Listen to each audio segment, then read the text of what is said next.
Assalamualaikum warahmatullahi wabarakatuh. Perkenalkan, nama saya Ahmad Najil Abid dengan NIM K4321001 dari Pendidikan Biologi FKP UNS. Dalam video saya kali ini saya akan membahas tentang literasi digital pada masa sekarang dalam pendidikan biologi. Nah, dari saya sendiri, sepengalaman saya sendiri di FKIP Biologi itu, sekarang kan musim-musim virus corona atau COVID-19.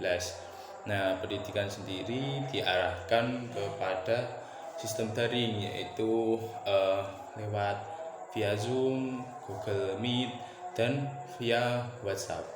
Nah, kita dituntut untuk secara tidak langsung mengikuti perkembangan zaman, yaitu tepatnya perkembangan teknologi yang dimana diaplikasikan dalam media pendidikan atau sering kita sebut literasi pendidikan, yaitu cara belajar baru, cara membaca dengan hal baru, yang dimana contoh kita semisal mendapat tugas, mendapat penugasan dari dosen, kita mesti rata-rata atau ya enggak rata-rata sih, keseringan kita kan pasti searching di Google, cari jurnal, terus lihat video-video di YouTube. Nah, itu sebagai bentuk literasi pendidikan di masa sekarang. Jadi itu merupakan bentuk perubahan yang dimana kita dulu itu literasi lewat buku, lewat majalah, lewat mading. Sekarang kan mading majalah tersebut diaplikasikan dalam bentuk media sosial atau media massa, yang dimana dapat kita akses dari Google, dari Facebook, Instagram, dan sosial media lainnya. Nah, itu merupakan bentuk dari era perubahan atau perkembangan yang dimana sistem pendidikan pada masa dahulu diaplikasikan kepada masa sekarang. Nah, dalam pendidikan biologi, seperti contohnya saya melakukan atau sekelompok saya melakukan sebuah kajian penelitian pelajaran seperti anatomi, morfologi, biologi umum. Nah, itu sendiri kan kita kan memang secara praktek kita kan sudah online dan offline, tergantung keadaan dan waktu.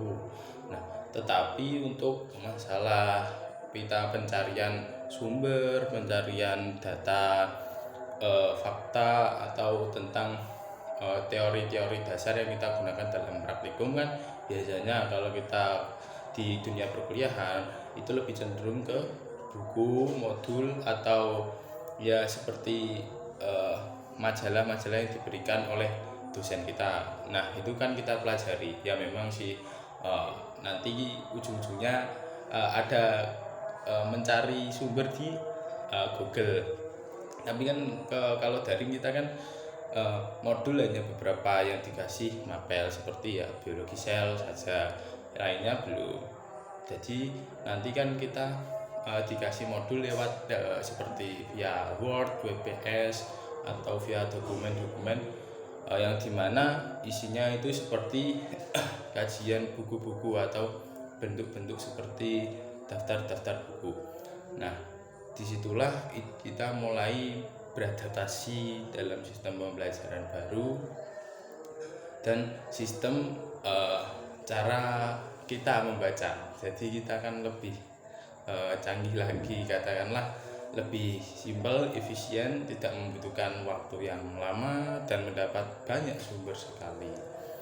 Nah, jadi kita kemarin itu saya itu ada pengerjaan laprak, itu kita cari jurnal. Nah, kalau kita cari jurnal di buku, terus kita kan harus fotokopi, kalau sama mama itu di dosen meminta bukti, kita kan harus memfotokopi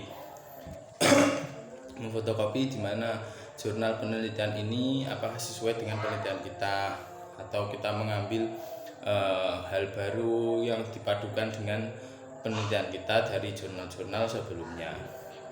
Tapi sekarang kan tidak, kita menggunakan literasi digital yang dimana kita membaca di website atau Google Scholar, yang dimana kita mencari sumber terus kita eh, kasihkan atau kita copy sumbernya dan kita tulis kembali apa itu isinya, dan kita aplikasikan kepada penelitian atau hal yang kita analisis dalam pendidikan biologi. Seperti contohnya kita menganalisis anatomi morfologi tumbuhan, terus kita mengidentifikasi jenis-jenis dan ciri-ciri sel yang ada pada tubuh manusia, yang ada pada tubuh hewan. Nah, itu saja sih, sekian dari pemaparan pandangan saya tentang literasi digital dalam pendidikan biologi. Jika ada kesalahan saya mohon maaf yang sebesar-besarnya. Sekian dari saya, wassalamualaikum warahmatullahi wabarakatuh.